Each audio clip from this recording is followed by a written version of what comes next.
The following is a presentation of the Belly Up Sports Media Network. This is Haymaker Combat Sports. Hear it here, coming straight from the source. Only with the real, they ain't here to dress it up. Sweet science, MMA, you can get it all from us. Trust, 5 stars cause it's live. And through the fight game, we can guide ya. Slick talking, putting them in caution. Passing all the goals cause the audio is awesome. What you waiting for? Spread the word, tell a friend. This the podcast where all of the discussion ends. When they start going strike for strike, this the show that'll tell you what you seen in the fight. And they ain't playing on the mic, this a welcome to the show. Warm it up for the squad, Haymaker of the bros. I'm about wow, you can hear from the pros. It's Haymaker Combat Sports, time to roll.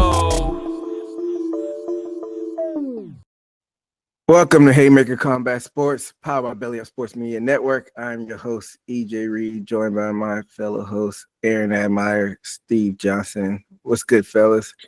Happy Monday. I don't know how your weather's doing over there, man. It has rained like 24 hours straight. It sucks. Still raining over there? Still, man. Like, it's depressing. It's like, it's hot, but it's just dark and raining, like just nonstop. Like, everybody around here is just like depressed. Yeah, it was it rained this morning. It was raining hard, and then it stopped like halfway through the day, Steve, and it was like real hot after that. It was like sunny. Mm-hmm. But yeah, I guess that's the difference in 2 hours because it stopped raining after, but it was raining hard. I had to go in the office, and then lo and behold, I saw an email when I got in. I need to start checking my emails on Sunday, but I got an email in the office that said heat index. I'll get to work from home the next 3 days. I'm like, God damn it. I could have stayed my ass at home and worked from home. But so I left like an hour after I got in, went back home and worked from home. But yeah, it's that Missouri weather up and down. But I guess, I don't know. I guess it depends what you like. I guess you like more of the sunshine. I feel like the rain cools it down some though. Because it was hot yesterday. It was like in the mid-90s. Yeah, it was hot as shit. So, like I said, that's Missouri weather for you. But y'all get anything interesting this past weekend? Had a birthday party on Saturday day for stepson. We ordered a shit ton of wings, man. Friend of ours, she works at a bar, and they're known for their wings up here. So I don't even know how many we got. I think we ordered like 120 wings, just a variety of flavors. So we just ate wings and, in the pool all day, just hung out. And then they all drank. Of course, I don't drink and, smoked a little, then watched the fights, just had a good old time. Sounds like a chill weekend. I know you work Saturday. Steve, you do anything interesting outside of that? Nah, had my mother visit me while I was watching the card, so I was paying her attention, also paying attention to the fight. So ain't nothing too shabby, just had company. That's what's up.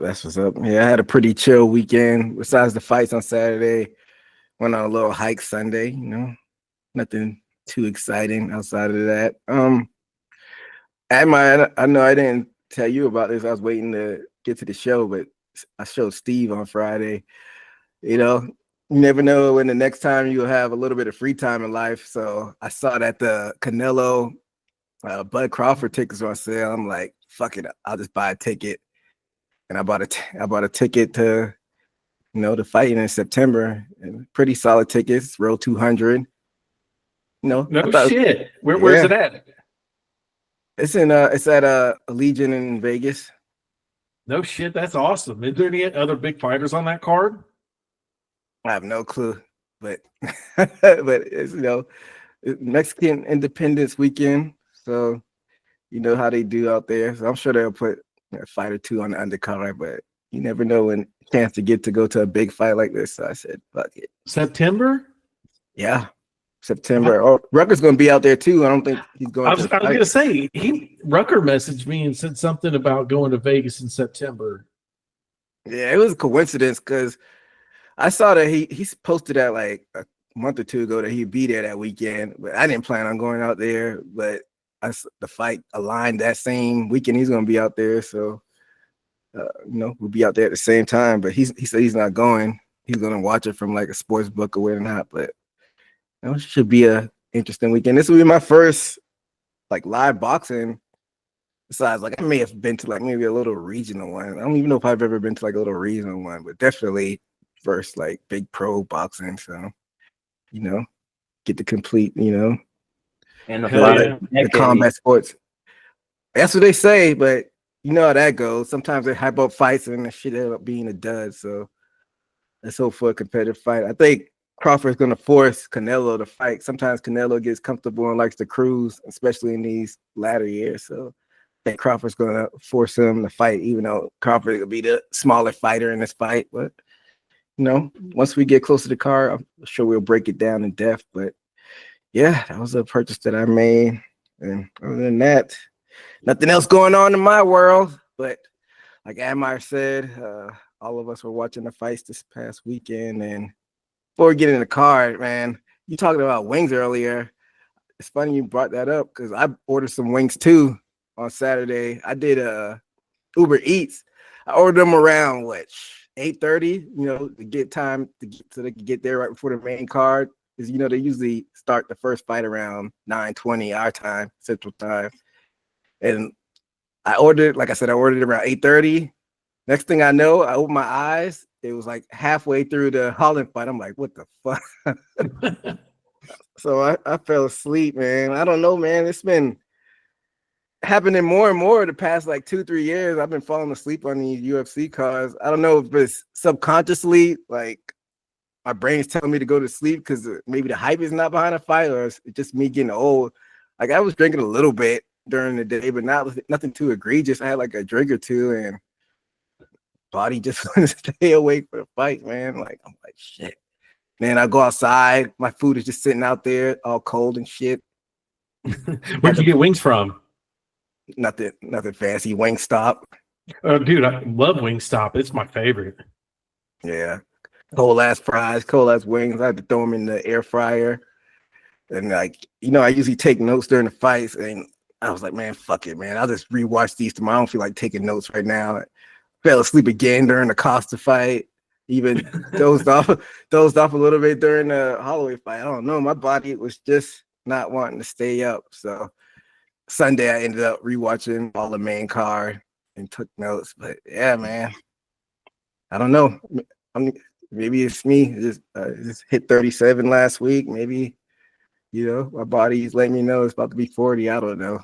I don't know if that's happened with y'all lately, watching some of these late fights. And it's even like an hour earlier. Like I remember when I lived on East Coast, I stayed up all night watching this fights to start at 10 o'clock. They started at 9 here, and my body's just fucking done. I don't know, man.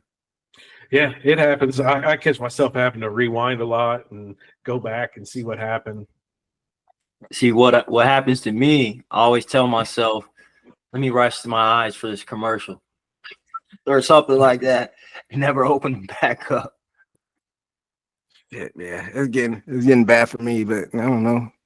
I don't see it getting better, but hopefully I could do better in the future. But yeah, let's get into this card that happened this past weekend. Went down in the Big Easy, New Orleans, UFC 318. And on the early prelims, they had like a nice little streak that carried into the regular prelims, but kicking it off in the women's flyweight, we had Carly Judice defeating Nicolay Cagliari in the women's flyweight by TKO. Middleweight, we had Bruno Ferreira defeating Jackson McVeigh, submission armbar. Heavyweight, Ryan Superman Spann defeating Lucas Dresky by submission. And the light heavyweight division, we had Jimmy Crute defeating Marcin Proknio by submission armbar. And then to cap this one off, in the early prelims, we had Islam Dulatov defeating Adam Fugit by KO. And I know you said you got to watch these prelims. Any performance that caught your eye on this one, Admire? Yeah, definitely that Islam Dulatov. That was definitely a good one. There's a reason behind that. The reason that he got performance of the night, Jimmy Crute, that was a good submission there. He's fun to watch, man. Just because I mean the haircut, and then after his fight, The mullet, yeah. yeah, his mullet, and Theo Vaughn, the comedian, Theo Vaughn gets there before the fights even start, and he watches the early prelims. You know, usually you see the big celebrities come in when the main card starts, or even just the main event, like the main fight of the card. But Theo Vaughn gets in there to watch the early prelims. So him and Jimmy Crute hooked up for a moment and shook their mullets together. So that was pretty cool. But yeah, you're right though. I mean, a lot of times, you know, the early prelims aren't, you know, the best, but I mean, it was finish. So I mean, it was a great way to open up the card. And we know how that goes, and it ended up happening. When we see a bunch of finishes like that on the early prelims, most likely going to be all decisions on the main card. I called it out even before it happened on this little Discord, and it ended up happening. Like, you know how that goes. But what you think? Did you pay attention to Judice's fight? Yeah, she looked real good too. That was a cool fight. I thought she had some pop to it. She reminded me like a little mini Diaz. She had like high volume, even though she wasn't like knocking the other girl down with the punches, but she had like a lot of volume, but a lot of pop to it. Like she was, you know, it was snapping her head back, and then eventually that volume built up, and she was able to get her out of there. So definitely keep my eye on her. And then this Superman Span, you know. You usually see him up on the like main cars, and he's down at early prelims. What do you think about him? Yeah, I mean, another impressive win by him. It was cool to see him, you know, get the submission. Usually, you know, when I see Span on the card, I always think, you know, heavy hands. Usually, kind of a, you know, just a heavy hitter guy, but you know, got the submission. You know, round one, it was, you know, good while it lasted. He only got like, I think, like 5 shots off in that fight. So, you know, it was good while it lasted. So, and Steve, you could chime in on this too. I know heavyweight is a very shallow division, and Ryan Spann is a guy, you know, that did the majority of his work down at light heavyweight. Just recalling off the top of my head, I can't remember like how his body type really looked at heavyweight from this past weekend, but I think he weighed in like the 230s. You know, you got to cut down, maybe even 240s he weighed in, but like somewhere around that realm, and you got to get down to 205. But seeing that, you know, him coming up there, he's probably a lot more athletic than a lot of the heavyweights out there, and he did quick work of who's he fighting? Oh, Dresky. He was fighting Dresky. You think he can make some waves up there in the heavyweight division? I know it's kind of late in his career. I think he can, because it's a shame that you see some of these fighters get main evented, and then they just go down on the rankings, or like Span heavyweight and got to move his way up. But as a fighter that I know him, like he's a knowable fighter when I see him, of course. He hasn't got at top of the echelon in a while, ever since light heavyweight. But I think he'll do some mix-ups into the heavyweight as far as matchups. I'm picturing a few of them. And like you said, I think for 205 and going up in weight, I think he might be a perfect match for heavyweight as far as bad matchup for some heavyweights, because I think maybe saying that 230, 240, I mean, he's probably draining himself at 205, and now he can express his strength, you know, without cutting too hard, and we can see a new resurgence in him. And I think you said did he lose his first heavyweight fight? Yeah, he did. He lost against Waldo Cortez. He got knocked out. Yeah. So maybe he revamped the game, and maybe can come up in those upper ranks. I can see there's a few good matchups for him. Yeah. What do you think, Admire?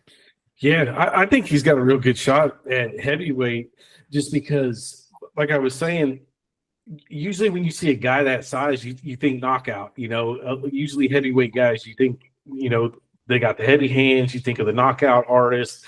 They're going for the big shots. But Spann, is going for the submissions the majority of the time. The majority of his wins are the submissions. So he's going to catch a lot of those guys off guard. He's going to really go for that. But he also has the power to knock you out. So he's got a little bit different game plan than your average heavyweight guy that's just coming in to throw the big shots. He's going to keep people guessing. Is he going to try to knock them out? Is he going to try to submit them? So he's got a little bit more tools than your average guy, like a Derek Lewis that's going to come in and just throw the big shots, or, one of the other guys that's all they really have in the toolbox. So I think he's, if he could, stay pretty active, I think he's got a good chance to move up pretty well. I was off. I was a good bit off. He weighed in at 252, so he's like 13 pounds from the weight limit, which is kind of crazy to think that he's fighting at 205.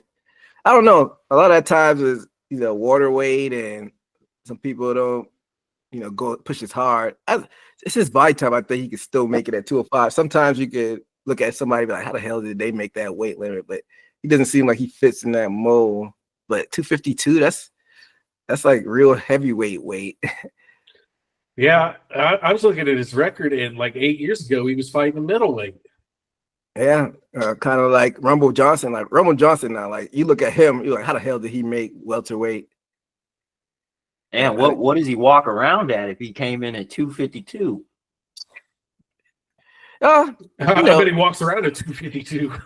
Yeah, he probably didn't cut weight. It's some fighters that like you're like, damn, they might cut a lot of weight, but then some fighters are like, they just walk around, and if they're like going up weight class, then they don't have to cut basically weight at all. So he could have maybe cut like 5 or so pounds.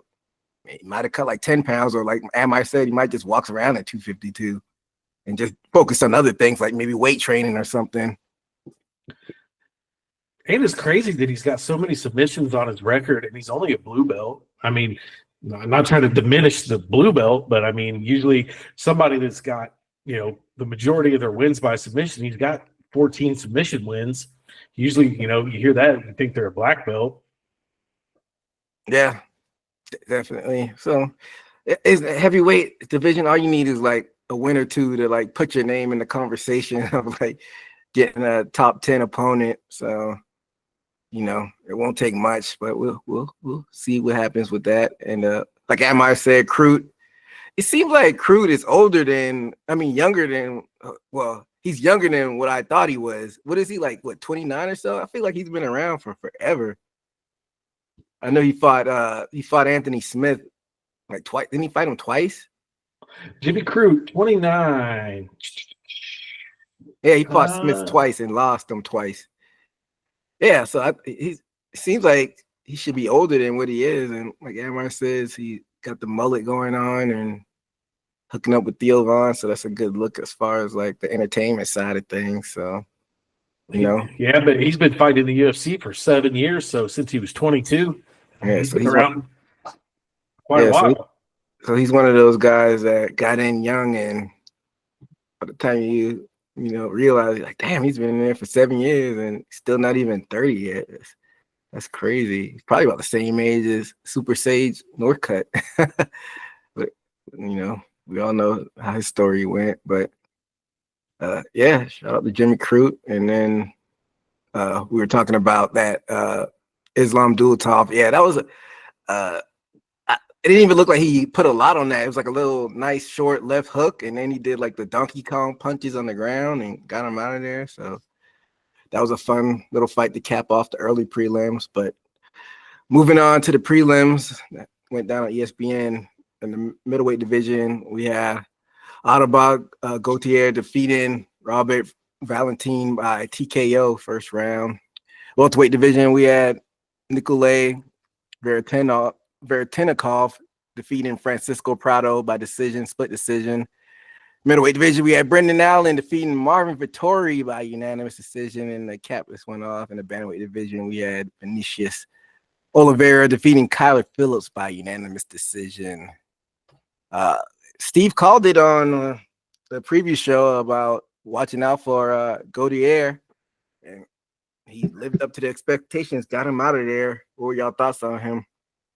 Yeah, he got him out of there quick, man, and didn't even give Valentin really a chance to land anything. I don't think he even landed any shots at all. I think he threw maybe 2 shots, maybe even 1 shot, but I don't think he landed any of them. But yeah, it was quick. He was right. Steve? Yeah, man. I think Dana needs to invest more in Africa, because Cameroon dudes ain't playing, man. It's too vicious. You know, it's not like we got an athlete that's a little bit different but dominant. I mean, these two are hard punchers, and you can tell their opponent can feel those punches. And I mean, you can just look at him swing and be like, "Man, I wouldn't want to get hit by that." So, like, yeah, I saw that he was definitely in the future from now.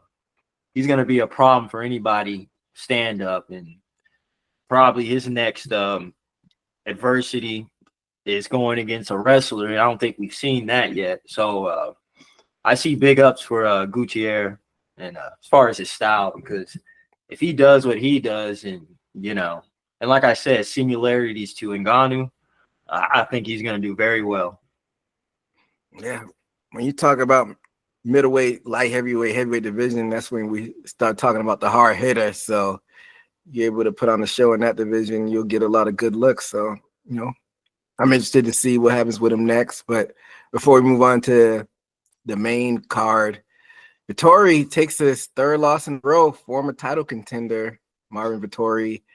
I don't know, where does he go from here? Because, you know, 3 losses in a row is pretty rough. Man, I don't know. I don't know that anybody really planned on him losing this fight, but yeah, that's tough, man. Losing to Brendan Allen on this card, then he lost to Roman Dolezal, Cannonier. I mean, yeah, I mean he's kind of got to move way back to the back of the pack now. I don't know, but I mean he's faced a lot of these guys that are towards the back of the pack too. So I mean he's kind of got to run it back with somebody almost. I don't know. I mean, it's crazy seeing him go through all these losses after at one time he fought for the belt against Izzy. You know, it's kind of like kind of that curse or whatever. You know, you take that loss against the champ and then you just kind of fall off because he's got 2 wins since he lost to Izzy, and then he's got 4 losses since then. Yeah, beat Dolezal and then gave it right back like a fight or 2 later. So. Yeah, I don't know. What do you think, Steve? Like, is it something that he could fix and jump back into the mix of things? I thought, there's high hopes for Vettori, especially in his winning phase. I mean, he has as far as a physique that can stand with a lot of people in middleweight. You know, he's a big middleweight, I think. And I always thought the more and more I saw him fight, and especially, he's been losing, I think he has a style just for decision. Like, he doesn't have knockout power. I don't know if it's just because of his style. But and this is a fighter that hasn't been destroyed or annihilated in a fight and fell off. Like, everyone has been damn near a decision. So he's fell off by decision. So I think he needs to do a switch up on taking more chances or enhancing his striking or something. Because, I mean, based off of analysis, he's fighting for decisions and has nothing to finish fights. Yeah. When was the last finish that he got? His last finish? That's crazy. That's insane. 5 years ago was he got his last finish, and it was a submission. I don't know if he's ever gotten a knockout in the UFC. No knockouts in the UFC. No, but I was just looking at the rankings and who he's already fought. I mean, what makes sense to me now is, from the same card that we'll talk about in a minute is Kopylov. They've never fought, and they're ranked very closely. That might be the fight to make next. So we'll see. But unfortunately, though, I mean, then you're risking putting Vettori, who, I mean, he was a decent fighter. You're risking giving him a 4th loss in a row. But maybe that's what needs to happen. Maybe he needs cut. I don't know. You said risking it, but I might be looking back. They say hindsight is always 20/20, but did he have that big of a name? We got the fight with Izzy, and like looking back, it might have been you could look at something on paper and it might not look as sexy as what actually happened. So he may have had some flashes and a lot of his wins that went to decision, but your record is what it is. So he doesn't have a lot of finishes.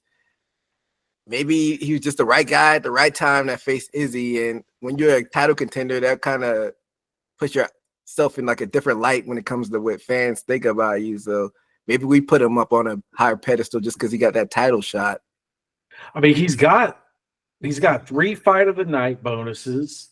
Yeah. He's got 2 performance of the night bonuses. I mean, it's not like he's boring, but he's not getting wins. I mean, he's kind of like that.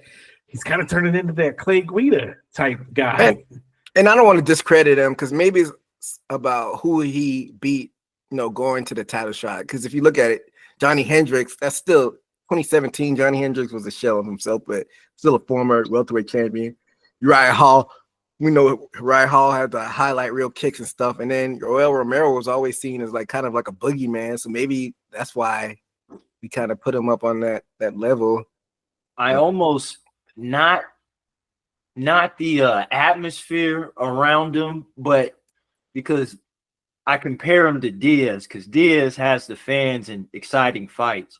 But as far as like people can remember you as amazing or fights, but are you winning? And that's kind of like Diaz put himself in. We want to see him fight, but he doesn't win so often. I think that's what Vettori, like I said, it's not like Diaz, but Vettori's never been in a fight where he's been dominated. He's put up a good fight, but it sucks that it matters about winning, to stay on the team. And it's just, he just hasn't been doing it, but I think he's a great competitor. He just decision. Yeah. I mean, you talked about it earlier. If he 4 losses in a row, that usually smells of you getting cut. But we saw like a smiling Sam Alvey. He had like 8 in a row and didn't get cut. So I guess does it just matter of your relationship with the UFC brass, I'm guessing? Yeah, it matters if you have a good relationship, but also if you're putting on exciting fights. If you're getting these fight of the night bonuses, these performance bonuses, I think they'll keep you around. I mean, if you're putting on exciting fights and making it competitive, I mean, then there's no reason to get rid of you. If you're going out there and just getting starched in the first round every time, they're not going to keep you around. But as long as you can, put asses in seats and make it interesting, they'll keep you. As long as you don't talk about what you're getting paid, and as long as you accept fights, they'll let you lose like 4 or 5 in a row without getting cut. So you know how they get down. But yeah, I think sometimes you can't help who they match you up with, because if you turn it down, they'll like Dana White will come out in the media and say he didn't want to fight. But in his situation, maybe he needs to. I don't know what was Brendan Allen ranked. Was Brendan Allen ranked at all coming into this? Let's see. I have it. Yeah, number 11. Okay, so maybe you take a step back and face somebody that's not ranked. You don't have to face a can, but face somebody that's not ranked, that's maybe on the brink, and see how you fare before you jump back into the top 15. But like I said, but sometimes you just got to give the fight that they offer you. I don't know how it works behind the scenes these days at UFC, but. Well, I mean, there was a lot of middleweight on this card, on the earlier prelims. Any of those guys would work. We just talked about Gautier. I don't think he wants that. He might be looking up at the lights. Yeah, but I mean, there was, there was that Bruno Ferreira. Yeah, that might work, like a Bruno Ferreira. There's plenty of people to choose from that are, right outside of that top 15 rankings. Yeah, well, he definitely has to go back to the drawing board and then his team needs to come up with something before he goes back into there. One thing we'll talk about when we talk on the main card, sometimes is not a good thing hopping right back into it, coming off a fight. You need some time, get your mind right and, assess where you need to go next. But let's jump into the main card, fellas. In the lightweight division, we had Michael Johnson fitting off all the time, defeating Daniel Zellhuber by unanimous decision. Admire Steve had Michael Johnson, and I had Zellhuber. Michael Johnson, a big underdog in this fight, but he was able to pull this one off. And yeah, I mean, what was the odds on this one, Admire? Man, it was something crazy. He was the biggest underdog of the night. He was like, I think by the time the fight happened, I think he was a plus 600 or a plus 700 underdog. I mean, it was huge. Like, I guarantee you this fight busted so many people's parlays. Yeah. Well, in that first round, after a slip, Zellhuber ripped Johnson's pants when he tried an up kick. So I thought that was an interesting way that the fight started off. It was Zellhuber very kick heavy in this one, like not using his boxing a lot, and that showed in that first round. And Johnson's hands looked fast from the get-go. I'm like, oh, this fight not might go like how people thought it was gonna go. And Zellhuber came out throwing kicks again in that second round, and about 2 minutes in that second round, Johnson dropped him with that straight left hand, and that pretty much dictated how the fight went after that. Zellhuber did a good job of recovering, but didn't do enough to steal that round. And round 3 was Zellhuber's best rounds, but he stuck to that strategy of being kick heavy and trying to stay on the outside. And ultimately, that lost him the fight. What are your thoughts on this one, Admire? Yeah, this was, for me personally, this was fight of the night just because I love Michael Johnson. Like, I really, yeah, you thought it was fight of the night. For me, get to that Rodriguez Holland. Well, it was my favorite. I mean, the reason I say that it was my favorite fight of the night, just because I love Michael Johnson. I've followed his whole career before he was in the UFC on the local circuit. I knew who he was, this Missouri boy. Like, I've always just loved his fights and his style because of what you seen the other night. Is he can be the best fighter in the world if he wants to be. Like, his career is scattered with ups and downs, wins, losses.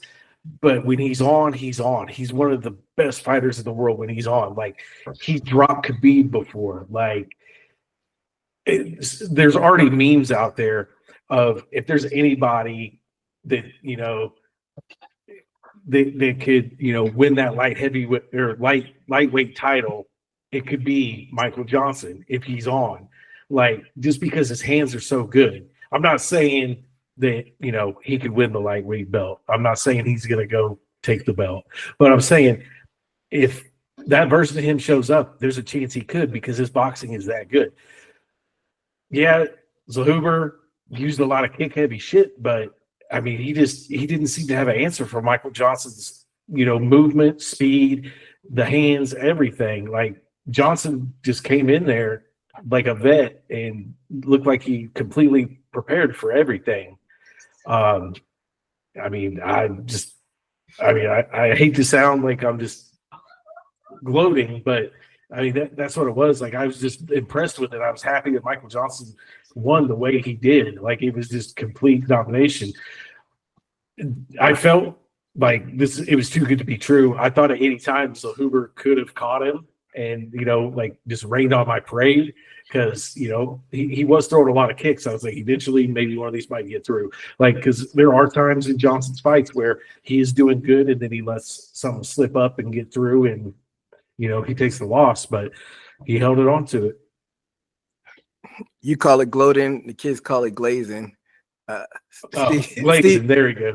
Steve, what are your thoughts on this one? I think he did well. I think people underestimate, especially these fighters that have some miles on them. I mean, I think we talked about it before.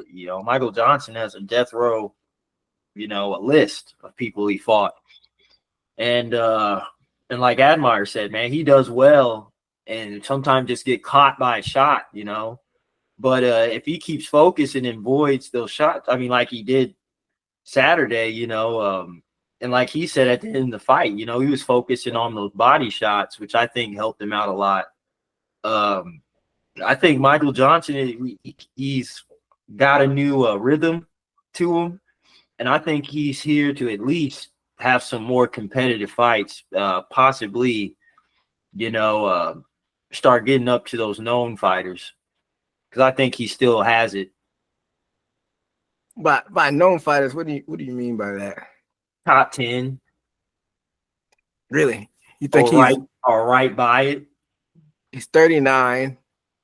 You think that would be a best career move if he tried to vouch to get those? Nah, because I think he has a few fights ahead of him. Although he has, 3 wins in a row? I don't know if this is 4, but I think 3 or 4. I think he could be knocking on, an opportunity of at least a known fight. Because as of lately, if we look at his past fights, he went from Gaethje, and then it went down from there. I forgot that right hand. Josh Emmett, I think, knocked him out, and I think he just been declined from then. But like I said, I think he has his rhythm back to be getting these 3 wins in a row, I think. Yeah, it's been a minute since he's gotten like notable fights. Like Amai said earlier, that Habib lost, but then he fought Gaethje after that, lost 2, got finished. That Elkins fight got submitted. Touchy-feely, that's like a middle of the pack fight. They both got Feely has like a slight name as far as the MMA community. He lost to Artem. Wow, that's a throwback name, Artem Lobo. But then, like you said, the Josh Emmett fight is kind of like the turning point of like, then they just started giving them like up and comers, Stevie Ray, Thiago Moises, Clay Guida. That was like kind of like a veterans type of fight. They threw him that bone, and he still lost. And then like Alan Patrick, like I said, is like after that Josh Emmett fight was like a turning point, like you said. And then he had like win losses after that. And then with the Flowers fight, he got kind of back on track. And now, like you said, 3 in a row. So I don't know. I don't know what they throw at him at this point. I don't know if you have any idea, Amir.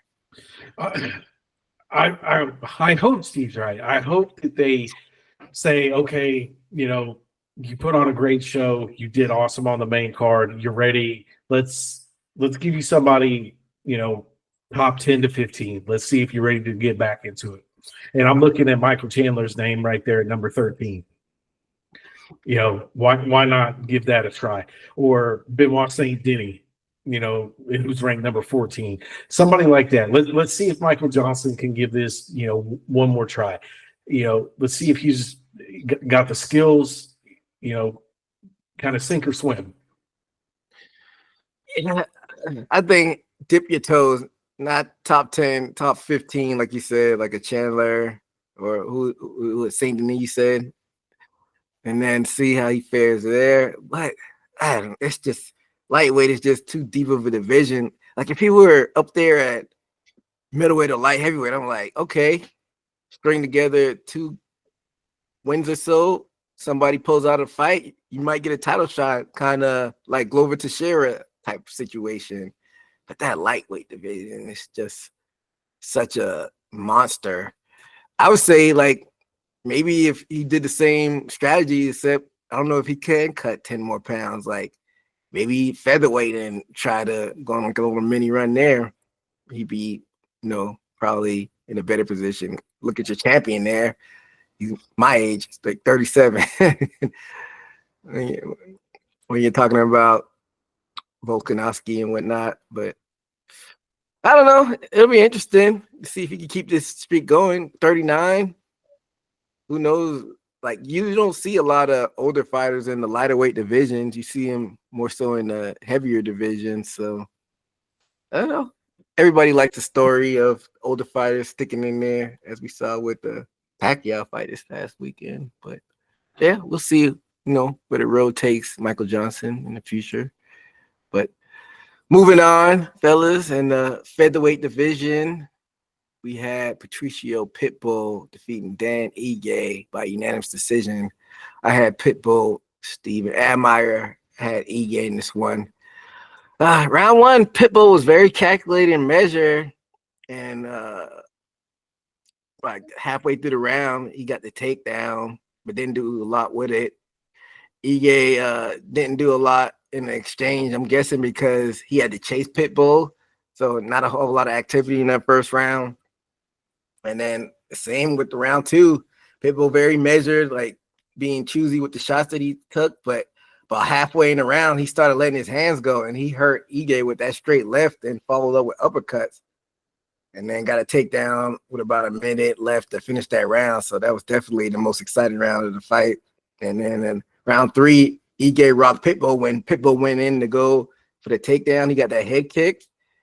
And then Ige defended the takedown with about 2 minutes left once they got back on the feet. And that accidental low blow came in to factor, but that didn't affect the fight too much.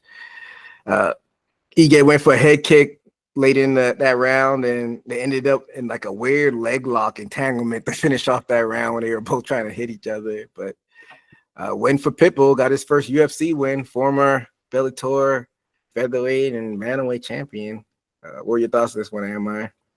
Yeah, this was a wild fight, man. It was kind of, the first round was really slow, just kind of feeling out, like you said.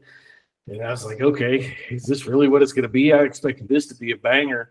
Then the second round, kind of slow, and then it just kind of opened up, and Pitbull, like, just it really turned up. I was like, oh shit, man, he's gonna run away with this, and he was doing really good. And then third round, Ige turned it around, and I was like, holy shit, like it turned into a really good fight. Pitbull looked great. Of course I picked Ige thinking he was gonna win, but Pitbull looked really good. I think that it showed that he is really high caliber. I think that first fight that he had in the UFC was probably just nerves. Like he didn't look anything like he did in his first fight in the UFC. Like, this is the Pitbull from, the old days that I'm used to watching. So he looked real good. Not saying Ige looked bad, was outclassed real bad or anything. I mean, I think if these guys fought 10 times, I think they'd probably split it right down the middle. I think both guys would have a good chance of winning. I think they both looked real good. It was an enjoyable fight. I liked it. Steve? Yeah, I didn't get to look at the entirety as far as attention, but from what I saw is I think Patricio is a stern fighter, at least where he is at the rankings. It looks like he can, because Yair Rodriguez's last fight, that's a tough fight, especially for a newcomer coming to the UFC. And he didn't get so-called dominated. And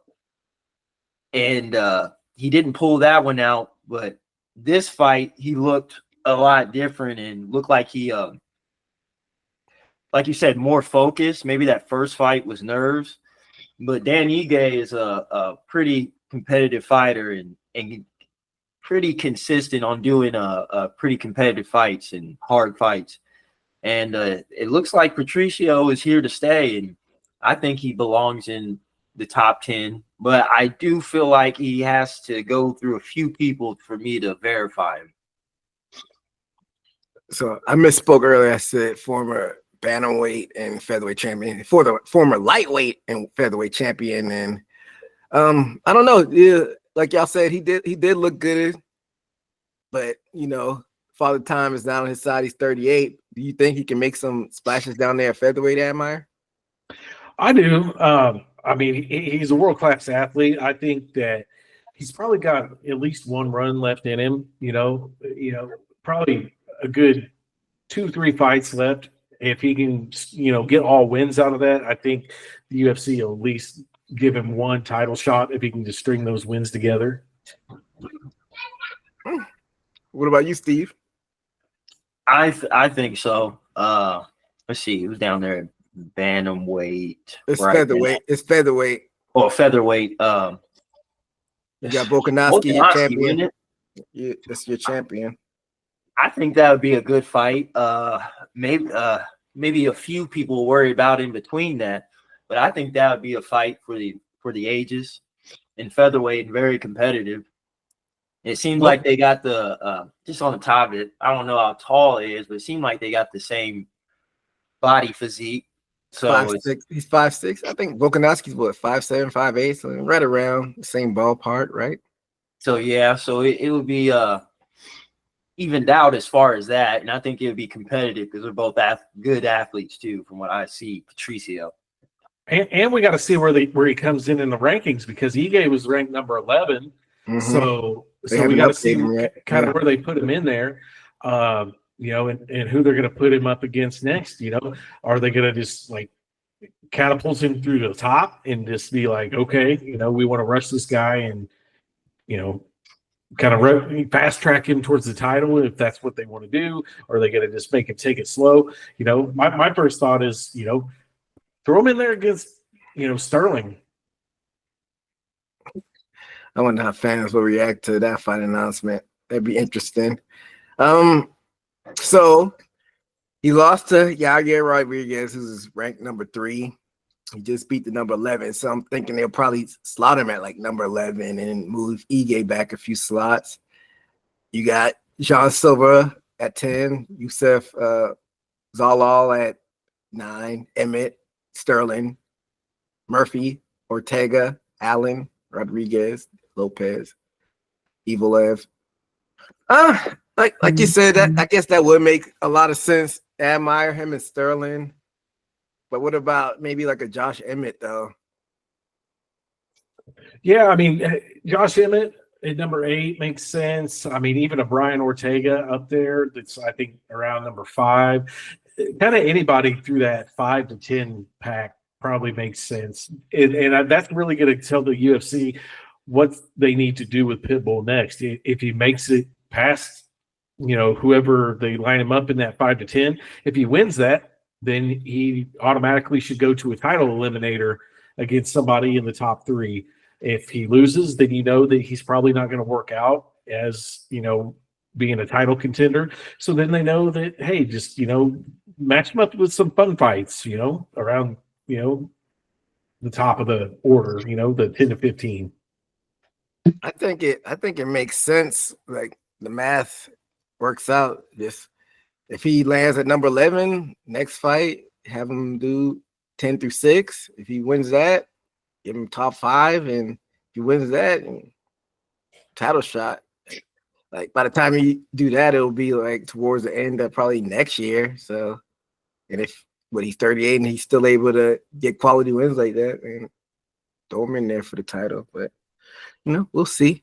Definitely, like I said on the preview episode, he needed this win and he was able to grind that one out. But moving right along, in the welterweight division, we had Daniel Rodriguez defeating Kevin Holland by unanimous decision. All 3 of us had Kevin Holland in this one. And yeah, this was definitely an interesting fight. Round 1, Holland looked good on his feet, but Rodriguez had those spurts where he had those flurries, and that was like a razor thin round to judge. And moving on to that second round, Rodriguez dropped Holland with the left hook within that first minute that changed the complexion of the fight. A little later, he dropped Holland with that right hook, and Holland did a good job of recovering and got a takedown, but Rodriguez got back up to his feet. This was like a borderline 10-8 round, and then moving on to that third round, about a minute and a half in, Holland dropped Rodriguez with that short uppercut. Then he went on a tear and was headhunting, and he almost got Rodriguez up out of there. And but Rodriguez did a good job of weathering the storm and ended up with that full mount with about a minute left and got some good punches in on his own and was able to grind out that win. And I think this probably was my fight of the night because once round 2 happened, I'm like, oh shit, Holland is done for. But he showed heart, but the Admire curse continues. He picks Holland and Holland loses. What do you think about this one, Admire? Yep, Holland curse continues. I mentioned it every time he fights, man. But how this did not win fight of the night officially, I have no idea. I mean, these dudes beat the shit out of each other. I mean, multiple points in the fight, they both about lost. Both came back at multiple points, like blood flying everywhere, submission attempts. I mean, ground and pounds, almost knockouts. I mean, this fight had it all. And, I mentioned it in the pre-fight about Holland's last fight, and he did it this fight. I mean, he's putting his neck on the line. Like, he's taking a lot more risks than he usually does. He's putting it out there, and I like his new style. It didn't exactly work out for him this fight, but he seems to be a lot more aggressive than he used to be. And, I mean, I like it now. I'll continue to probably bet on him whenever we do our picks, and he'll probably continue to lose every time I pick him. But it was pretty cool. I mean, this fight reminded me of Sean Strickland when I can't remember who he's fighting, but when Sean's yelling at whoever he's fighting, like, why won't you go down? Like, Holland was just hitting Rodriguez with everything, and like the dude just wouldn't stop coming forward at him. Like, it was just crazy. Like, they were just beating the shit out of each other. It was awesome. Like, good fight. Like, should have been fight of the night. What got fight of the night? Main event? No, the main event didn't even get fight of the night. Which one did? Fight of the night was Vittori and Brendan Allen. I watched that fight. I don't know. Maybe I gotta go back and rewatch it. Nothing stood out for that fight to me. Yeah, I don't know, man. I don't know why it got fight of the night. It wasn't very memorable. Steve, what were your thoughts on this Holland fight? Yeah,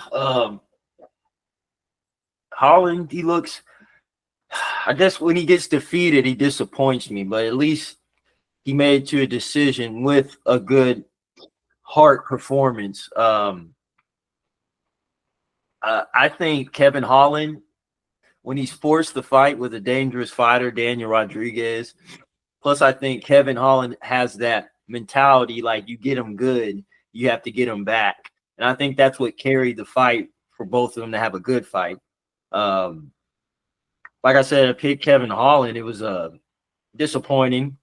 But like I said, it's hard to hate him because he showed heart. And also Daniel Rodriguez, he almost got finished. The damn commentators were damn near counting him out, but he stayed in there. I just think Kevin Holland is just going to be our favorite journeyman. Love to see him fight, but he says it himself, man. He's just here to make the money, and somebody who says that directly, it's hard to count on him. But I do believe when Holland is forced to fight, especially a stand-up fight, he'll bring it for us. So that's my thoughts on Kevin Holland in the fight. Do y'all think that? I don't know what that was. I heard my voice somehow.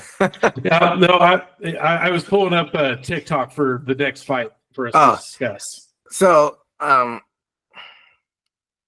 Holland, he a guy that just like Steve said, he just likes to fight. He takes any fight that they offer him, basically. Do you think he needs to slow down on the amount of fights that he is taking per year at Meyer?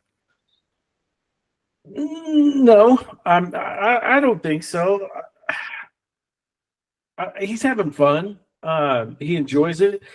I don't think that it's really wearing on him too bad. I mean, he's kind of alternating wins at this point, I think. I mean, I don't remember recently that Kevin Holland getting beat too bad. I mean, I could be wrong. What's the last time he got beaten real bad? Delize, like, that was a corner stopper, so that indicates he's getting beat up pretty badly. Yeah, there was that one, and he got subbed by Ritter. But like before that, he had the decision with MVP, split decision with Della Maddalena. He had that stoppage, Stephen Thompson. Man, this corner stops it a lot. That's a good thing, though. We've always talked about how lack of corner stoppages in MMA. This corner stopped it twice. But a lot of his losses are decisions. So, I mean, I would say as of recent,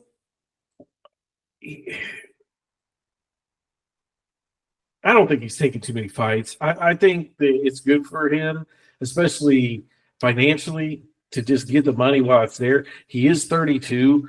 I haven't looked up the pay, but just get the money while it's there. Take the fights while they're offering, and just get it while it's good. If you go on a streak where you're just getting starched and knocked out back to back to back, then get out. But while you're having fun and he's not too worried about it, I mean, because there are fighters where I've said they need to be done, but he's just not one of those fighters that I would think needs to get out right away.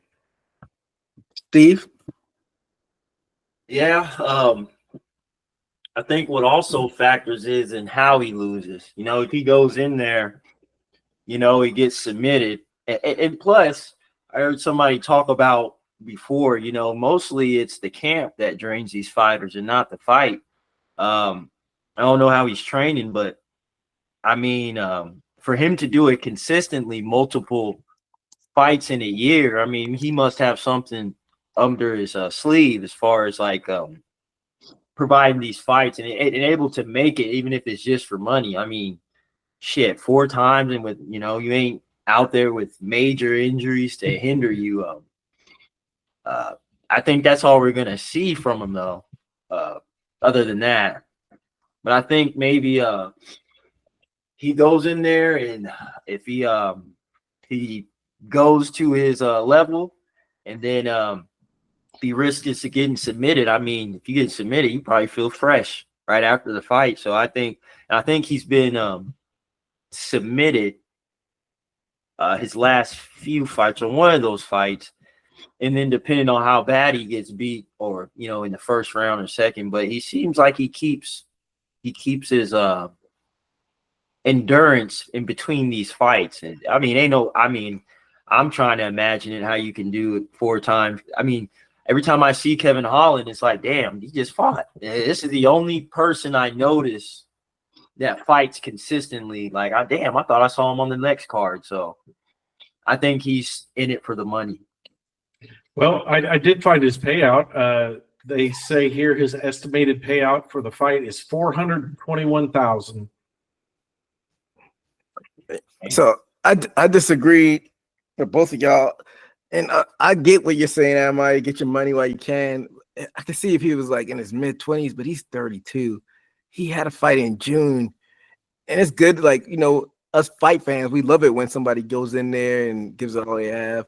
And like I said, looking on paper, he's not getting finished in a lot of these fights. But if none of us saw this fight and we just went to the end of the decision, we're like, oh, it could have been like a boring fight. But that was like a fire fight.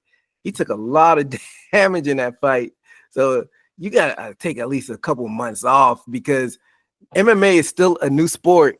We're not seeing like the studies of like people coming out like Muhammad Ali on the other side with Parkinson's and stuff. We're starting to see it a little bit. Look at Iceman. Like, look at some of his recent interviews. They're like, he's very punchy. So we might not be seeing it now, but we got to think about this guy's way of living 20 years down the line. And I don't want to hear people crying about if he's in bad shape and y'all are telling him to fight. Not y'all specifically, the collective you. If down the line this guy's all fucked up. So I think he's 32. Like, you made your money. I mean, like you said, everybody wants to make more money and be well off in life, but take a few months off, and I'm sure they'll still give him the fight. The money will still be there. I don't know if you have any follow up to that, Amai. Yeah, I mean, to kind of contradict what I said, I mean, dude's had like 20 something fights in 7 years. Yeah, that's insane. That's pretty. I mean, if you think about it that way, that's kind of a lot. I mean, he's had like 24. Is that right? 24 fights in 7 years. So, I mean, and he's an action fighter. It's not like he's getting in there and having these fights where he's just low volume. So, like you said, he's not getting finished, but he's still taking damage in there. Yeah, I mean, so when you look at it on a scale like that, I mean, I don't know what the average is, but I just in my head quickly, I think the average fighter fights probably twice a year, maybe. twice a year, maybe. It used to be 3 back in the day, but nowadays you see fighters in there like twice a year now. Yes, and he's averaging like 3, maybe 4 times a year for the last consistently for 7 years. That's pretty big. And I mean, I'm just scrolling through. A lot of his fights go 3 rounds. Like, so it's not like he's getting in and out. A lot of his fights go the distance. So maybe you're right. Maybe he does take a lot of shots, but I don't know. He's taking power shots in this past fight. This past fight, yeah. I mean, he did take a lot there for sure. You said something about the CTE, and we don't know the damage and stuff. I wish Dana White talked about it more. I wish he promoted it more. I wish he talked about the UFC spends this much money a year researching it. I wish it wasn't a taboo subject. I wish that he didn't dance around it or hide it. I wish they would talk about it more and just say, we donate, we study, we promote the university studying it to try to get ahead of it, because one day it is all going to come out and it's going to be he's going to act surprised. He's just going to be like, oh man, I can't believe that they did this study and they found that it's this bad for our fighters. And he's going to play dumb about it, which I wish he wasn't a piece of shit like that. I wish he would come out and just try to do some good about it. He can make TikToks and he can do interviews about how much he gambles and how much money he has. Do some fucking good with it. I agree. Any follow up to what we just talked about, Steve? Oh yeah, and there is a fighter that shows evidence of what MMA can do as far as damage to the brain. And if y'all ever get a chance to look him up, he was in the UFC, called Ben Nguyen, Ben Yen, or something like that. And he's nowhere near to where he used to speak when he first came into the UFC. I'm talking about speech impediment. You can tell that his brain is short-circuiting while he's trying to get the words out, or mumbling and can't understand. So I can say that's a first evident example. I don't even think he had a long stint in the UFC either. So like EJ said, man, I think it matters how much you get hit in those fights. That adds up. Plus the integrity of the fighter, of as far as like their brain, how much they can handle. Other fighters can take more punishment than others. But I mean, look at Nate Diaz, and I think he's still there, but we can still see a little bit of the effects of him getting punched in the head, and these fighters got to actually consider who do they want to be after they're a fighter, or what do they want to do? Yeah. And I mean, I don't know if we didn't talk about it on any of the new stuff, but have you guys heard all the stuff that's going on with BJ Penn? Oh yeah, he's like, that's another good example. Like, he seems like he's off his rocker right now, and that's probably has to do with the damage he's taken over the years. But anything specific about that? Yeah, I mean, I don't want to speculate. I don't know if it's drug related. I don't know if it's CTE related, but I mean, it possibly could be CTE related. But I'm referring to, he thinks that people in his family and friends are no longer who they really are. He thinks the government is like swapping out people, like in his family, and people are spying on him. So like he's getting like these paranoid delusions. So I mean, that's that's pretty extreme. Like, so there's cognitive tests that I know that I think they do in the NFL, where they measure your reaction times and this and that and the other, that I hope they're doing with UFC fighters, or they should be doing with the UFC fighters. If they do a cognitive test and they test you every year and see that your reaction time is slowing down or falling off this far, or you drop this much from your baseline test, they should be looking out for your best interest and saying, dude, you've really fell off. Even if it's just from age, they should be protecting you. If you're getting old enough that your reaction time or whatever has dropped this much, they shouldn't be letting you fight. And I mean, that's what the Athletic Commission really should be doing anyway. Yeah, I agree. Like you said earlier, they should definitely be throwing money and research and studies behind this. And maybe doing, like you said, testing and active fighters and seeing how good their cognitive is still holding up in regard to, what they were at one point. And you got to start somewhere. But like Amar says, by the time this is probably the studies come out, 20, 30 years down the line, Dana White will probably be stepped down from the UFC presidency, and he'll be on an island somewhere with his money. And like you said, he'll act stupid and act like he didn't know, but it won't be on his hand because he won't be a part of the company. So nasty work, but well, hopefully people will keep talking, speaking up about this, and something will happen somewhere down the line. But let's move along, fellas. In the co-main event in the middleweight division, we had Paulo Costa defeating Roman Kopylov by unanimous decision. All three of us had Roman Kopylov winning in this one.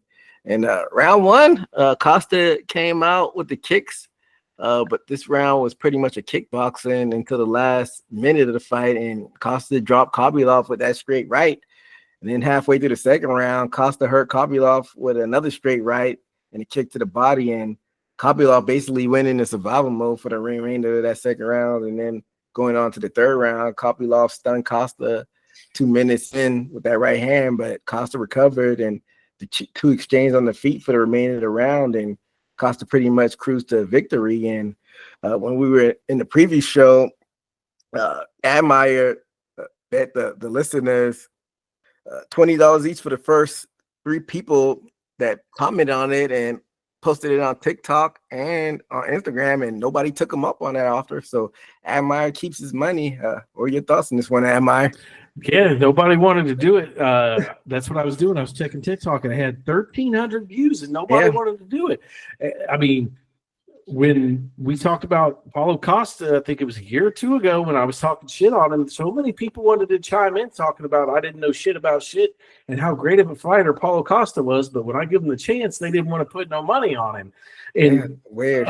There was only one comment. One guy said that I was just trying to get good odds by taking Kopylov. Well, when you're betting friends one-on-one, you pick a fighter. You don't give people odds. I was just giving people a chance to take Paulo Costa since they like sticking up for him. But, could have won some money there, man. Yeah. Okay, I was wrong. I took Kopylov. Paulo Costa, great job. He stung him in that first round, and I don't think he ever fully recovered. Except for that one spot in, what was it, the second round, I think Kopylov was basically on the retreat the whole fight. I think he was stunned most of the fight and just in survival mode. I think he was really hurt and just didn't know what to do. I don't know how well he game planned for Costa. And visually, I think Costa didn't look as big as he normally does. I don't know if you guys seen that, but to me, he didn't look like as inflated and as ripped as he usually does, but he didn't look, as muscled out. I don't know if that was planned. I don't know if he changed something different with his training, but he didn't look the same physically, but it didn't change his style of fighting. He looked like the same style of fight, but I mean, he pulled off the win. I don't know what's next for him. I mean, I guess he stays ranked where he's at for this reason. I mean, like I said, always say, he's ranked up there for no reason because he has not beat a current UFC middleweight, and now he has. So there you have it. I can't say it anymore. We're going to get back to those thoughts, but for that, what are your thoughts about this one, Steve? Yeah, it seemed like Costa was a little bit feeling himself of the past. I mean, we haven't seen Costa get off like that confidently in a while. And, I could say it since the Izzy fight, but saying that, I think the first time he touched Kopylov, I think that's what did it for Kopylov to be safe from his power. I think he felt his power and kind of eased back because he knew there was be compromised for a knockout. But definitely starting to look like the old Paulo Costa. Maybe it was just the matchup, but like Admire says, this is the first one we actually seen him win in a while. Good. But like I said, I think a lot would have won this fight is dude felt his power. Yeah, Costa looked good in this one. Like I said, all three of us picked against them, but I probably was a little less. Well, I know I was a little less down on Costa than Admire is. You know, how Admire feels about Costa. But going back to something that I mentioned earlier, was it just we overlooked the level of opponent that Costa was facing? Because he was facing the losses, even though he lost a lot, he was losing against top 5 opponents. So maybe he's like a gatekeeper and not like a, you know, we always say that some people put negative, you know, thought on like somebody being a gatekeeper, but you know, there is levels of gatekeeper. Maybe he's like a top 5 gatekeeper. Like when it comes to top 5, maybe he loses against them, but maybe he can still do damage against people, you know, 6 and above. I don't know. What are your thoughts, Admire? I mean, it possibly could be.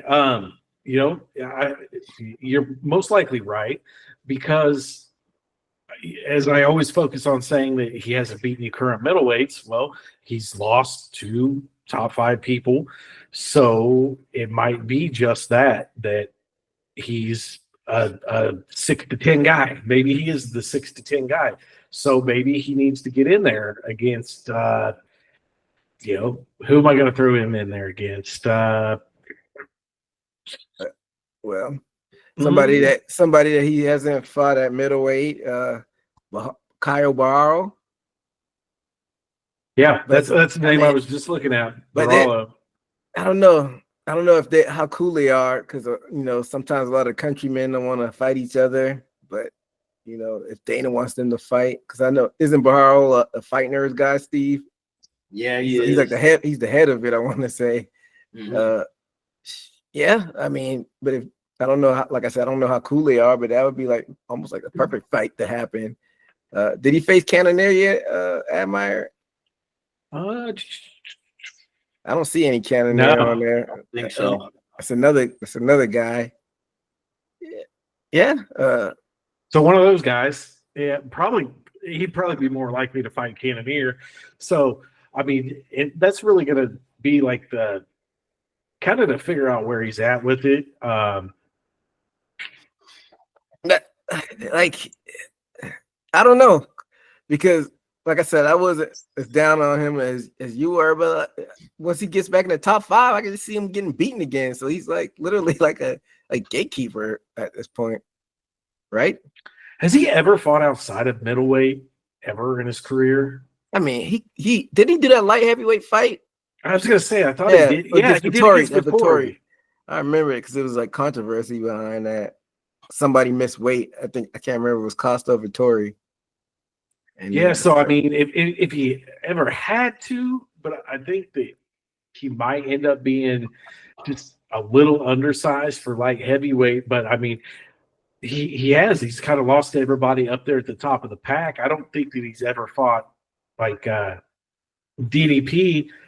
I'm going to assume that DDP is going to lose his belt. So maybe someday, if Costa can string together another win or two, DDP loses the belt. Maybe him and DDP maybe fight one day. But I don't know. There are too many what ifs. Speaking of that, what do you think about his call out of Chimaev after the fight? Yeah, that was weird. It's weird. I didn't know they had beef. Did they have beef, Steve? Yeah, that's what I was about to say. They do have some background. If you go on YouTube, I guess some UFC pavilion, UFC headquarters or something, or training center, and I guess Chimaev said something slick, and I guess Paulo was saying, "Come here," and I guess it never transpired. But that's the last incident I know of. Plus, you know what he said. He DM'd his wife. I didn't follow up on that. I don't know if either one of y'all did. That seems like weird behavior. Well, that's what Costa said after the post interview. Yeah, I saw that, but I didn't follow up on it. I heard him say it in the post fight interview, so I didn't. That's the first time I heard of it. Hey man, y'all gotta stop DMing people's wives. We see what happens when DMs go wrong. We talked about it last year with Conor McGregor. So stay away from the DMs. But I don't know. This was the closest to a must-win as far as fights go with Costa in this one. I think he definitely needed this win, and Kopylov kind of looked a little bit like I said earlier, like maybe when he got rocked, it kind of threw his game plan off because it used to him being more active. But I don't know. We'll see what happens with Costa. I think he's gonna go back to talking shit pre-fight now. Now that he got this win on his belt, hopefully he doesn't get too big for his britches. But let's move on to the main event, fellas. In the lightweight division, we had your defendant, and I'm using air quotes for the people listening, BMF champion Max Holloway defending that belt against Dustin Poirier, and he got the unanimous decision. Admire had Holloway, and me and Steve had Poirier. And round one, Holloway came out with high volume, and he dropped Poirier twice with those clean shots. Poirier recovered quickly, but Holloway definitely outstruck him in that round. And according to the numbers, it was 26-16. And then that second round, Holloway continued to be aggressive, landing those clean combos, and sat Poirier again to the mat. And then Poirier fought back. And I think that's the round where Poirier cut Holloway under the eye. Both of them got cut.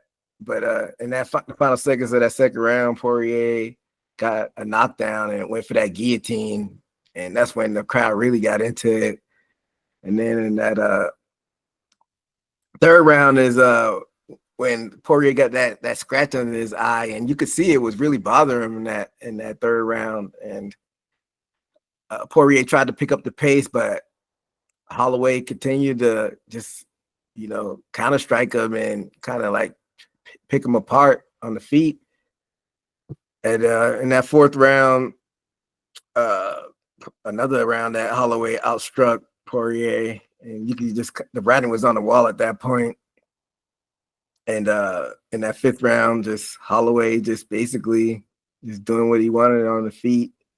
And I think that eye poke happened in that fifth round as well. Then they brawled, how Holloway likes to finish off his fights, brawling the end of the round. And Holloway was able to get the victory and, disappoint Poirier in his swan song. What were your thoughts on this one, Admire?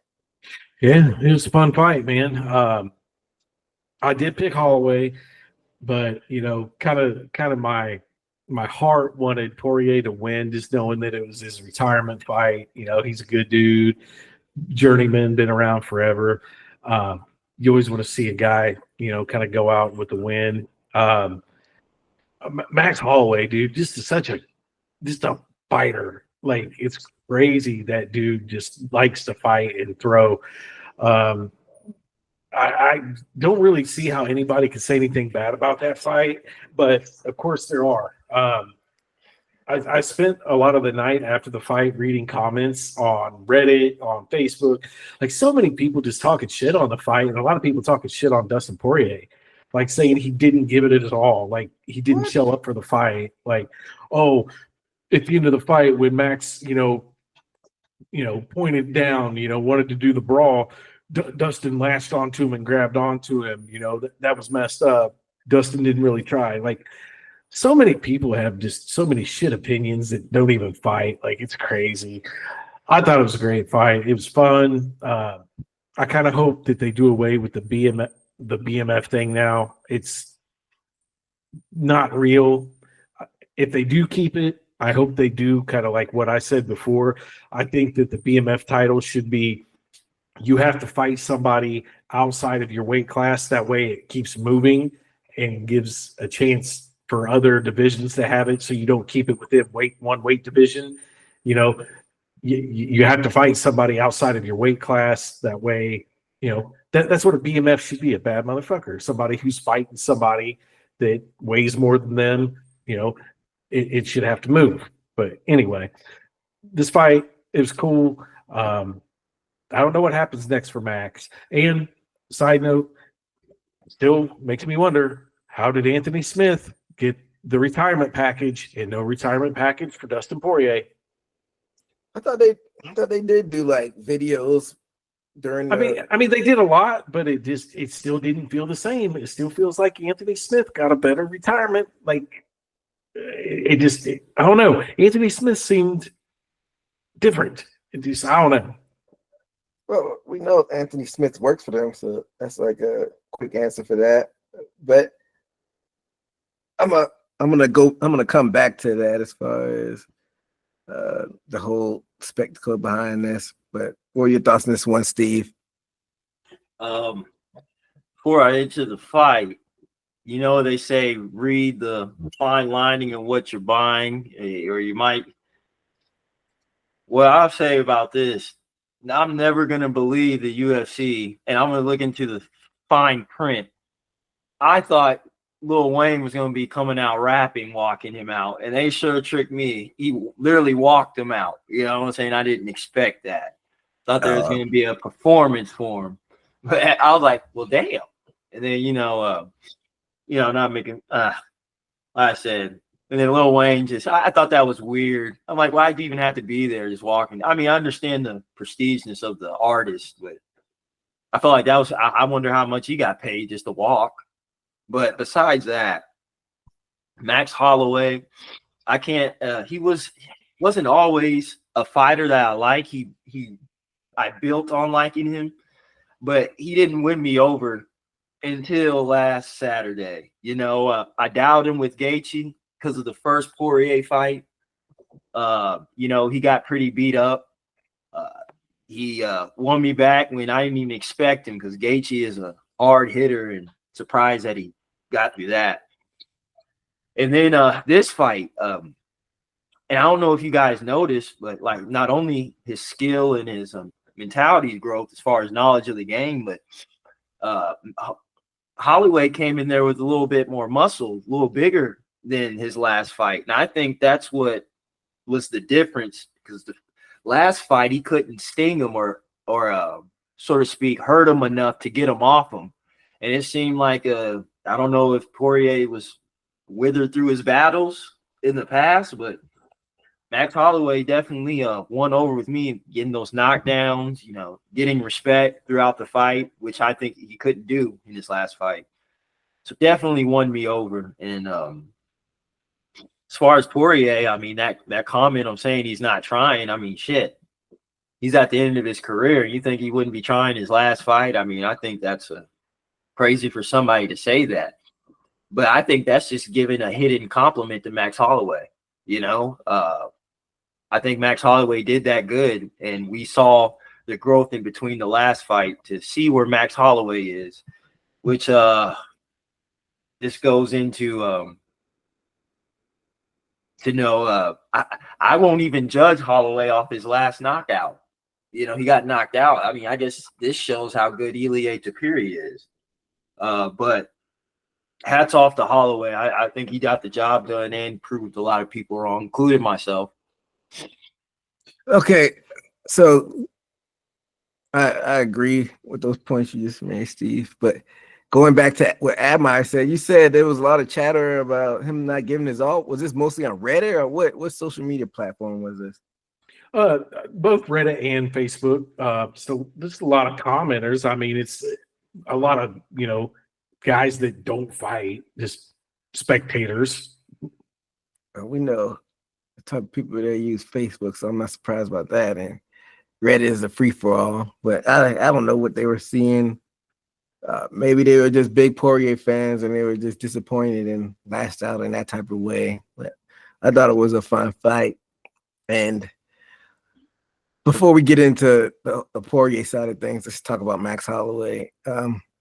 Max Holloway, I guess he's permanent at lightweight, but after this performance, we see he might still be in the thick of things as far as contention for a title. But like Steve said, Superior just starts them, and that's the lightweight champion. Do you think he should reassess things and go back to featherweight and maybe try to get a fourth fight with Volkanovski. Me personally, I think that might be a better route than trying to bark up that Tapir tree. What are your thoughts, Admire? It's hard to make a case for a fourth fight, but that's his best route to a belt. I think that's his best chance. That's his best chance of winning, but it's, I think, the least likely chance of getting the fight. I think that he should hope that somebody knocks Poirier off and maybe opens up a window to let him in, maybe a title fight somewhere at lightweight, but it's going to be hard finding somebody to knock Poirier off. I mean, I think Max probably is kind of at a crossroads in his career where he needs to find out, like, kind of just figure out what he wants to do. Does he want to be a champion? Does he want to put on good fights and make money? Because there's a lot of good fights and fun fights out there for him to make money. Like this BMF thing, he could play on it and make good money. It's not a real belt like we always talk about, but like there's plenty of people out there that he could just bang with and have fun. And there's plenty of people out there that people are going to pay to watch him fight, and this is going to sell pay-per-views, whether it makes sense or not. Like, you know, Max Holloway and, you know, Patty Pimblett, you know, it doesn't make sense, but it'd be fun. Max Holloway and Conor McGregor at the White House. Everybody would line up to watch that. Would they not? You know? So if Holloway doesn't see himself getting like a clear path or a way to a championship belt, follow the money and go have fun fights and just stack paper while you can. But, you know, we just talked about Kevin Holland having a lot of fights, taking a lot of damage. Max Holloway's taking a lot of shots too. I mean, he's been in a lot of wars himself.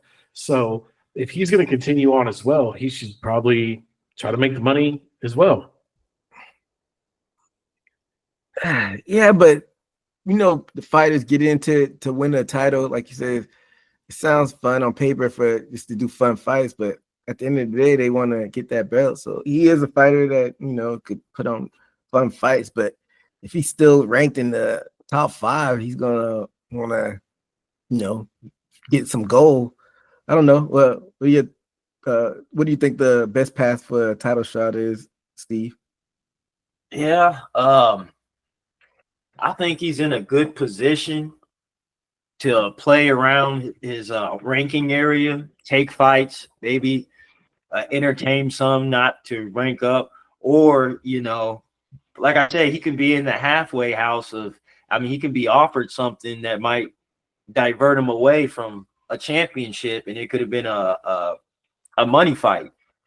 But I think when you're so close, I think it's hard to deny a championship title run if it's presented, you know, because then you would say like Max Holloway would be avoiding that because, you know, he's scared or not scared, but since his past fights with Volkanovski, you know, who knows if he's too confident. I think only he knows if he feels like he can do that, which I think he can, because the way he looked this last Saturday, it looked like he put on some muscle. When after the fight, he was dapping up with Poirier. He looked a pretty good size next to him versus his past, where, you know, I literally saw Max Holloway's arms look significantly skinnier than Poirier's arms, and that's how I saw where that power was coming from Poirier. But like I said, he gained some muscle and was able to close that gap. So saying that, knocking out Gaethje and putting Poirier on his butt, he might have enough steam to, you know, get some respect from Volkanovski and change the fight terms. Because I think wasn't all three of them kind of similar outcome as far as Volkanovski and Holloway? It was like maybe even 2 fights where I thought that Holloway won. I want to say I definitely thought he won the first one. I think the second one was a little bit closer. The third one, definitely Volkanovski. I think I didn't like the judging. I didn't like the judging in the first 2 fights, personally. Yeah, I think more now than ever in his career, I would say, and he might be shot up in there real soon. You know, I'll say try it, get your ass kicked, just do one or two going out fights. And you know, he's gonna be still prestige in his name as far as being able to do that. So I'll say go for the title shot again. Which weight classes? Well, right now lightweight would be of course Poirier, but he's moving up. Would he be leaving? Would he be leaving that? No, Superior staying at lightweight. Okay, so I mean, I don't think that's a good idea. I think his best shot would be featherweight. That's what I think as well. You know, like you said, it's kind of hard to vouch for a 4th fight when he lost all 3 of them, but it's not apples to apples scenario. But Pacquiao and Marquez, they fought 4 times. The first one was a draw. Pacquiao won the second 2, and then we saw what happened that 4th one. Manny just woke up a couple years ago from Marquez flatlining him. So you never know what happened in the 4th fight if they were to put one on with Volkanovski and Holloway. Yeah, and you almost have to wonder how they, what's the logistics of that one? Like, do they throw Max straight into that because of him being Max, him being ranked so high as it is already in lightweight? They got Max ranked at number 5 in lightweight. Do they just throw him straight in against Volk? Do they make him do a title contender match up there against somebody like Evlov or, Diego Lopez? Do they make him climb the whole thing? Like, what's the logistics like of that? I don't know. But when's the last time him and Volk fought? It's been like 2. What was that, 2023 or something like that? I was gonna say it's been about 2 years, I think, right? So I don't know if the UFC is gonna think it's been too soon, especially for a 4th fight.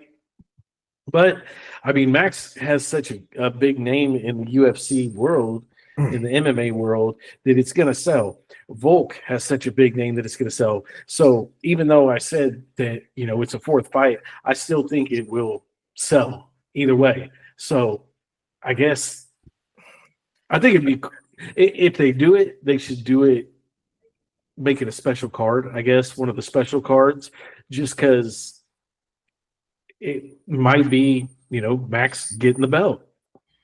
Man, my time flies. Like, my gauge is off because they fought all 3 of their fights since I've moved to Missouri.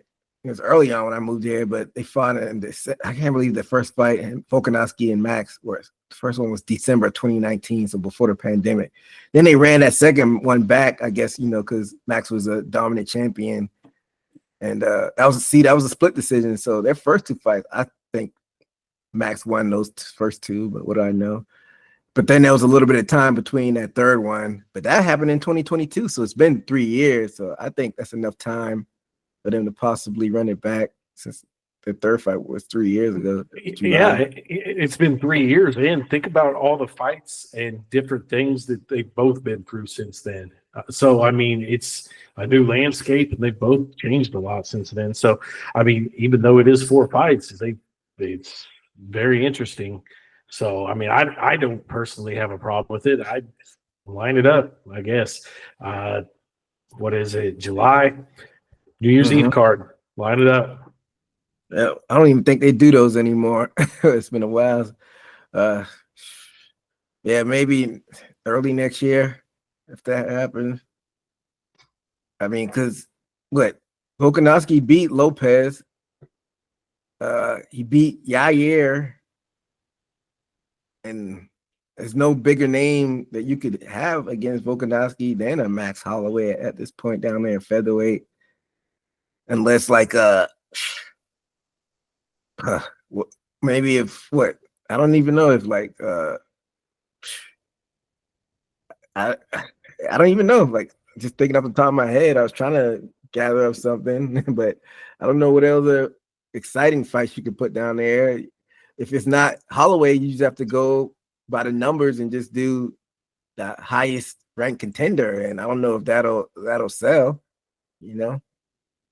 Yeah, I really don't think there's anybody at featherweight that actually brings an exciting fight, except for Holloway.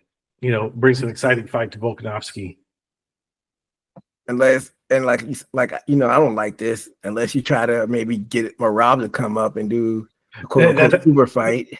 That's exactly what I was thinking. Unless Marab comes up or Poirier decides to go back down, there's really nothing outside of Max that I really would want to see, unless you get somebody like O'Malley to go up. I wouldn't like that just because O'Malley can't even beat the champion in his weight class. But that would sell tickets. We talked about just making a splash as far as I don't know. That is a rare case because he's the only one that stayed on top of his weight class in featherweight and wiped out all the top 5 for them to even come back to even be considered to fight with him. So that may have put him in a hard place, or it may have put him in a great place. But like y'all said, there's definitely very few options in his weight class, actually. I think because he's just been there so long. I mean, damn, we're talking about since the Conor days, and he's still there. When they Conor and him first fight, and shit. When was that? 2000. That was like 2013 or something like that. 2013. So it's like, I don't know. He has to wait, either fight that top fight again or wait for opportunity. Like y'all said, Marab to come up. There's nothing other interesting here. I thought of Yair, but they fought. Shit. So I don't know. Yeah, Volkanovski fought Yair, and so did Holloway. They did fight, didn't they? Mm-hmm. How long ago was that? That was 4 years ago almost, and Max beat him. Yeah, I mean, he has options, especially having a pedigree in both divisions. Now he's a little bit more established in lightweight. Got 2 big wins in that, but sticking on the lightweight division. Admar, you touched on it a bit earlier as far as like fanfare, and of course Smith got a little bit more because they actually showed the package like when he was in the cage in his post fight. But throughout the card, they were showing videos of Dustin Poirier throughout the fight. And thinking back on it, is it just me? Just me just being, thinking back of the glory years of UFC. But does Poirier really have that name or lore behind him as like fighters of yesteryear, like an Iceman or GSP or Silva or Jones, where it seems like he got a lot of fanfare this weekend, and he's been an interim champion. I don't know. Maybe I don't look as highly. Like, he's definitely a fun fighter, and like you said, he's a good guy. It seems like he's a good guy outside of the cage. Hopefully nothing comes out of him along the line, but from what we see, he's a good guy outside the cage. I don't know, man. Maybe I'm just being a hater. I don't know. I feel like he got a lot of fanfare. I don't know if it was completely warranted. I'm sure they're gonna put him in the Hall of Fame because it seems like there's no rhyme or reason on who they put in there. But I don't know. Interim championship. I just feel like he had a lot of fanfare, and like I said, he had a action-packed fighter. Don't get me wrong. I don't want to take anything away from him, but I don't know how you feel about this. I think it's because he's a good guy. He never was really a big shit talker. He was a good guy. But also, I think one of the reasons that he gets a lot of the spotlight is because he's the first person that really knocked the shit out of Conor McGregor. Khabib submitted Conor, but Dustin beat the shit out of him, the knockout or TKO, whatever you want to call it. But because that was something that nobody's really done. You know what I mean? And Dustin's record, he's got 10 losses, but it doesn't seem like it. And he's lost to some really good guys, like the best of the best. So if you look at Dustin's losses, his early wins, Danny Castillo, Korean Zombie, Cub Swanson, and then this was Cub Swanson 12 years ago when Cub Swanson was really, really good. Conor McGregor, the early Conor McGregor, Michael Johnson, who we talked about earlier, Khabib, Charles Oliveira, Justin Gaethje, Islam, Max Holloway. That's his losses. Those are all people that have basically held belts. I mean, I believe, or have been title contenders at least. But I mean, it's not like he's lost the scrubs. Sorry to interrupt, but on the flip side, what are his biggest wins? I don't have it in front of me. So his biggest wins? I mean, he's beat Conor McGregor twice, Michael Chandler, who's been champion in other places, Eddie Alvarez, Justin Gaethje, Anthony Pettis. I mean, all those are former champions, right? Retroactively, a lot of those wins have not aged the best. Fair. So it's like, fair. Like I said, like he's just like, I don't want to take away from him. He's just like one of those guys that are like just on the precipice of like superstardom, but I don't feel like he was quite there as far as like getting into like the casuals conversation, you know? Yeah, I mean, I guess you're right when you put it like that, because I mean, he did beat all former champions, but he beat all former champions when they were on kind of the downhill. But except Max Holloway, I mean, he beat Max Holloway. Yeah, that was a good win, but that was back when Max didn't the lightweight. That was a last minute where Max was the featherweight champion, and like it was like a last minute replacement, and he didn't get to put the proper weight on, you know. I mean, I guess he beat Gaethje. I mean, but Gaethje's, you know, kind of up and down. So I mean, him and Gaethje are like in that same realm. Or like a lot of people put Gaethje high on the pedestal, but I'm like, he's a fun action fighter, but he's another one of those interim champions that are like it can put like Carlos Condit in. Like all three of those remind me of like the same caliber, like a Carlos Condit, like an interim champion that right on the precipice, but never could get on that quite over the hump, you know. I guess you're right. I mean, when you start looking at it like that, but I mean, I'm on his Wikipedia page now, championships and accomplishments. I mean, he's got a really long line of like accolades to him when it comes to records. You know, he's got a lot of, you know, fight of the nights. He's got a lot of streaks. He's got a lot of, you know, fight of the year nominations. He's got a lot of just rankings. Like he's got a lot of stuff, you know, when it comes to those things, if that matters as far as, you know, where you rank as far as greatness. You know, for example, 2012 fight of the year, you know, versus the Korean Zombie. 2019, July 2020 fighting spirit of the year for charity. 2012 fight of the year against the Korean Zombie. 2018 fight of the year against Justin Gaethje. So, I mean, he's got all these little things. I don't know if that, you know, adds up for a good career. Fight of the month against Michael Chandler. Fight of the month against McGregor. Fight of the month against Dan Hooker. So he's won all these awards from like MMA Junkie, UFC.com, UFC Honors Awards. He's got the 5th most knockdowns landed in UFC history. He's tied with John Jones for 6th most wins in UFC history. You know, he's got so many little things like that. So he's tied for, you know, it's almost like we just talked about. He's almost on the cusp of greatness. He's beat guys that were once great. So he's tied with guys like John Jones for, you know, 5th most wins, or, you know, so he's like just outside of having the most this and that. So I get it. I get what you're saying. So, I mean, he's not ever going to go down in the record books as the greatest anything, but a lot of people are saying he's, you know, first ballot Hall of Famer for the UFC. But I think that his biggest accomplishment is he's the first guy to actually just beat the shit out of McGregor. I think that's the biggest accomplishment. And at the time, like you said, it was a big deal, but those 2 wins have not aged the best because Conor McGregor kind of went off the rail. It'd have been different if like he got those 2 wins and then Conor McGregor came back on a tear and got the belt back. And like, oh shit, those wins look great. But I don't know. I think it was Conor past his prime at that time when he beat him. Yeah, and I mean, even before Dustin Poirier, Nate Diaz kind of pieced him up and was kind of beating the shit out of him on the feet and then submitted him.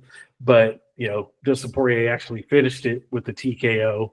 So, but Dustin gets it for the TKO. But I think that's his big accomplishment. I think that's what he gets. Conor McGregor win. I mean, I'm sure his bank account is grateful for those 2 wins, but I don't know, man. What are your thoughts, Steve? Well, I think a lot where Poirier got him. I think, of course, it's fighting, but I think he was a good businessman. And as far as his way out, getting that retirement package thing, I think that maybe that has to do, and I have to do research on this. Maybe if you finish your contract all the way, you get that type of treatment. Because the first person that comes in my mind that didn't get that I felt deserved it was Stipe. And I don't know if he figured. What about like Silva, GSP? I don't remember any of those guys getting anything like that. Yeah, and I don't know, and I can't remember if this retirement thing is a new thing. I can't remember too many people getting it since. Yeah, but just to contradict myself, I don't think those guys announced it's going to be their last fight. I think once their fights happen later, they retired. So it's not, and Silva was fighting after that, and people didn't know that was going to be GSP's last fight. So I'll throw that out there. But I don't know, somebody who announced their last fight. We just saw it with Smith, and he definitely wasn't warning for something like that. And I'm trying to think. I want to say it was get it, but I don't think she announced it beforehand. She just kind of retired. But I want to say it was like a more older school of fighter, maybe somewhere in like the Tito Ortiz or something like that. I think one of those guys somewhere in that realm announced that was going to be their last fight, and I don't remember anything happening like that for them. But I didn't mean to interrupt. You can go ahead, Steve. Yeah, I can't recollect too many people having that type of ceremony. I mean, farthest I can go back to saying if there is somebody else is Anthony Smith. I really can't think of anybody that had a send-off. Maybe they did something, drop the gloves in the octagon. Maybe I've seen that a few times, but I think that was initiated by the fighter, not so much by the company. I just can't remember. I don't know if y'all can recall off the top of your head. I want to say there was a few fighters that, all right, this is their last UFC fight. I don't remember them getting anything, and then they ended up popping up like in Bellator because they feel like the UFC forced them to retire. I can't even remember who any of the fighters off the top of my head, but it's been something in that type of realm where they announced it was going to be their last fight, but they still ended up retiring and popping up in a different company somewhere in like the realm of like maybe like I said, like a Tito Ortiz and maybe even Chael, somebody of that caliber or nature. But I don't know, man. Maybe it's a new thing. Maybe this is something that's the UFC decided to do. Maybe they felt like they weren't giving their legends of the past enough, fanfare or credit or love. Maybe this is a new thing going forward, but I just find it funny that fighters like this are happening. Like, you think it'd be like reserved as far as like the newer age of like, up there champions to be reserved for like Usman. He's like one of the only active fighters I can think of like went on a crazy streak, or like a Valentina. Or I guess a Nunes once she retires, someone like those, like off of the top of my head, those are. But outside of that, of course, John Jones, something needs because he unretired. I don't know. It's only like a handful of fighters right now because I feel like there's a lot of turnover as far as these new age champions. Like not a lot of these champions are holding on to their belts. Like people thought Pereira would have been the next one, and he just lost his title. So I don't know. What are your thoughts to close this, Admire? Yeah, I was trying to look through and see who else had a good retirement. A lot of people are saying like Robbie Lawler had a good retirement. He went out on on a good one. I'm trying to think though. I think they'll probably set John Jones up for probably the best retirement ever, and Amanda Nunes, she'll probably get a proper retirement this time. She'll probably plan it a little bit better. If she sticks around, if she has more than one fight, I hope she sticks around this time. It's not just a one fight return. So we'll just have to see. I'm trying to think though. You mentioned retirements and then people popping up at Bellator. I think there's been a couple. I think it was like Tito Ortiz was one of the big ones that did that. Yeah, and I think I remember his last fight in the UFC, like how they kind of like they didn't give him any type of video packages or anything like that. And then like we both said, then he popped up in Bellator like a year or so later. So I don't know, maybe like I said, this is a newer thing that they're doing, and we'll see how it plays out. But now they they set the bar. We got to see this happen in the future. If they don't do it for fighters who saying this is going to be their last time, and we're going to chalk it off to some bias, I'm guessing. So, yeah, but like I said, not to take anything away from Poirier.